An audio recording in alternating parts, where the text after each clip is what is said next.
আজকে বিধানসভাতে আপনারা মুর্শিদাবাদ থেকে মঙ্গলবার মুর্শিদাবাদ জেলার হরিহরপাড়া ব্লকের কিষাণ মান্ডি মাঠ পরিণত হয়েছিল মানুষের ঢলে।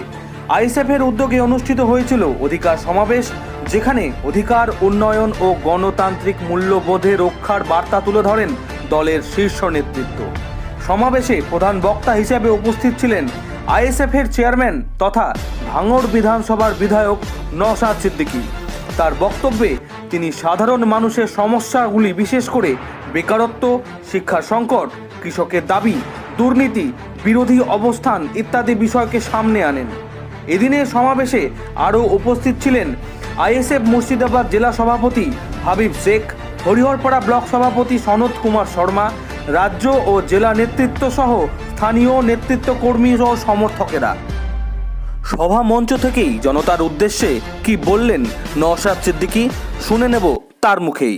ইতিপূর্বে আমি বলেছি, কি বলুন তো, মন্দির মসজিদ তৈরি করা কাজ ধর্মগুরুদের, ধর্মীয়ভাবে যারা ধর্মীয় অনুশীলনের মধ্যে থাকবে তারা করবে। সরকারের কাজ হচ্ছে শিক্ষা, স্বাস্থ্য, কর্মসংস্থানের ব্যবস্থা করা। আর মন্দির মসজিদে যারা যাচ্ছে তাদের ইনকাম, তাদের মাসিক গড়াই যাতে বাড়ে এবং তারা মন্দির মসজিদে প্রেয়ার করতে যাচ্ছে, নামাজে যাচ্ছে, তাদেরকে পর্যাপ্ত পরিমাণে নিরাপত্তার ব্যবস্থা করা, এটা সরকারের কাজ।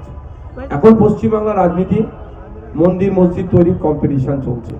মমতা ব্যানার্জি মুর্শিদাবাদে ফুল ফ্লেজের ইউনিভার্সিটি এখনো দিতে পারলো না, কিন্তু 400 কোটি টাকা দিয়ে ওপরে আপনার দীঘাতে জগন্নাথ ধাম করে দিলেন, আর অন্যান্য জায়গায় ধর্মীয় প্রতিষ্ঠান তৈরি করার চেষ্টা করছে। আমরা চাই রাজ্য সরকার মানুষের মৌলিক অধিকারগুলো বুঝিয়ে দিক। সেই মৌলিক অধিকারগুলোর মধ্যে শিক্ষা একটি গুরুত্বপূর্ণ মৌলিক অধিকার। আজকে 2012 থেকে 2024 পশ্চিমবাংলায় 25,000 প্রাইমারি স্কুল বন্ধ হয়ে গিয়েছে। সেগুলো খোলার তো দূরের কথা, দার্জিলিংয়ে 25 একর জায়গা দিচ্ছে আবার মন্দির তৈরি করার জন্য। মুর্শিদাবাদে প্রায় 1 কোটি মানুষ আছে, কটা ইউনিভার্সিটি পাওয়ার দরকার? জোরে বলুন।